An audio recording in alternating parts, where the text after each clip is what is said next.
Alright, in a previous video we we replaced this WINDGOO battery. It's a 10S3P 6 amp hour, so there should be 2 amp hour cells in there each. It doesn't work properly, it just straight down. The likelihood is that it's just not great, but I thought let's very quickly open it up, see how it's made, what's going on with it. We've got shrink wrap, which is nice, then just barley paper, which is, I mean, it's fine, it's all in a big plastic case. I can see 10S 15 amp on the BMS. The sticker's probably about to relieve itself from existence because the barley paper's stuck to it, but get some of this off and have a little look at the cells, see what they are. Oh, got a balance wire off there, probably won't help.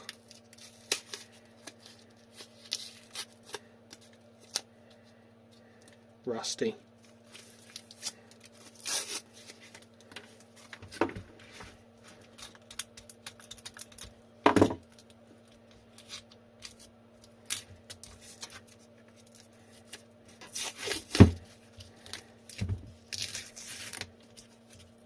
Yep, they are indeed 2 amp hour cells. I'm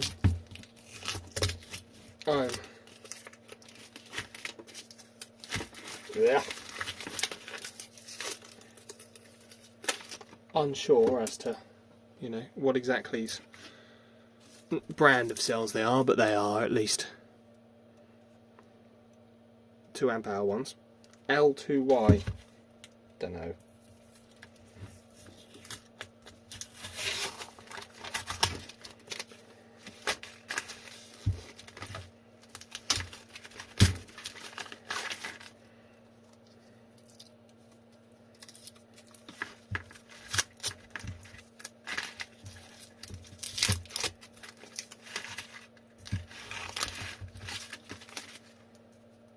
Rusty. Again, bit of foam over the BMS to sort of keep it all level, stop that getting smashed into too badly. Always nice.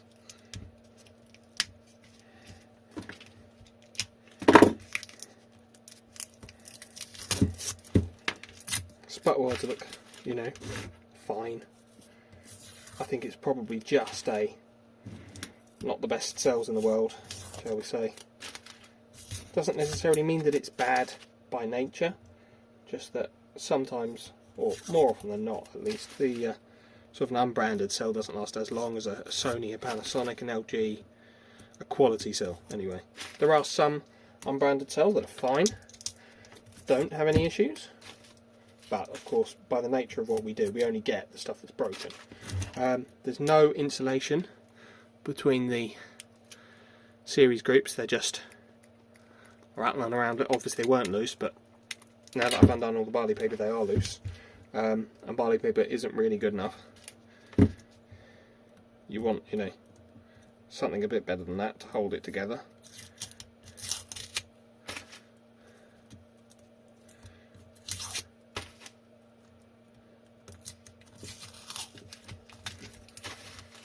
But I mean, I've seen much worse.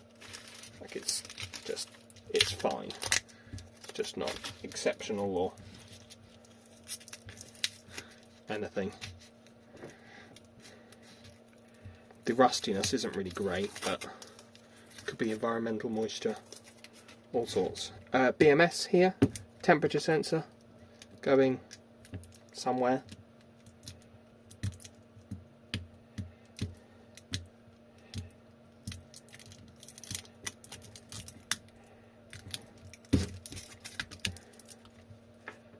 Down in here. There it goes. Nice to see a temperature sensor included. So often they're just lacking.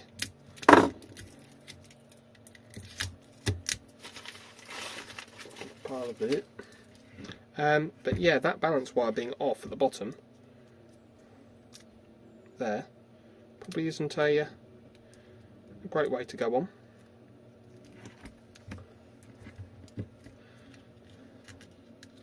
So let's get that soldered back on In fact, well, yeah, I think it was taking a charge. It would let it take a charge, which it shouldn't have done. I'm pretty sure it did before, which means that the BMS is far from excellent.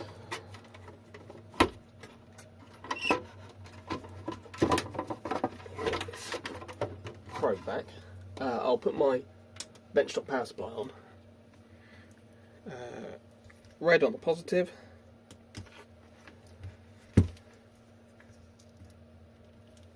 Like that.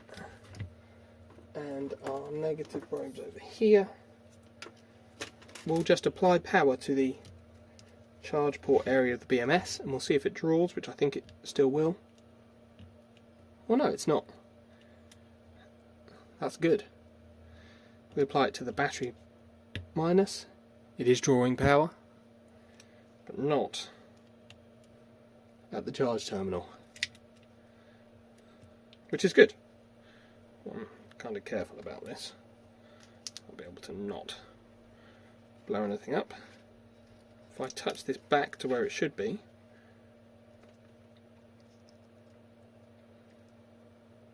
it still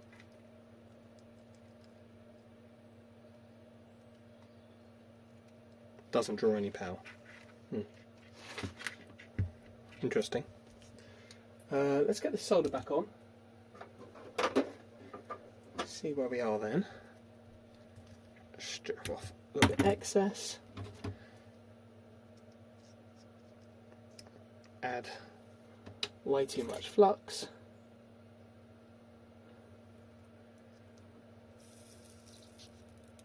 Resolder it. See what it does now.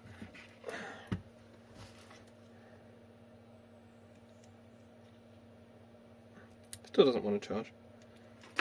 Is it full? Is that why? It's possible I just ripped off that connector in my very gentle disassembly. Turned on. Let's turn you over and not short anything out.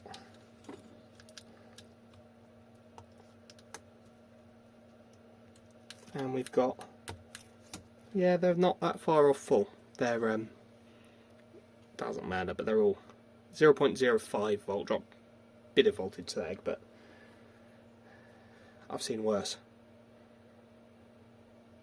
I think the cells are just naff then, not doing very well. Yeah, it's not letting it charge, which is good. It's what we want. But, oh well. Useful for maybe second life storage, something like that. Thanks for watching.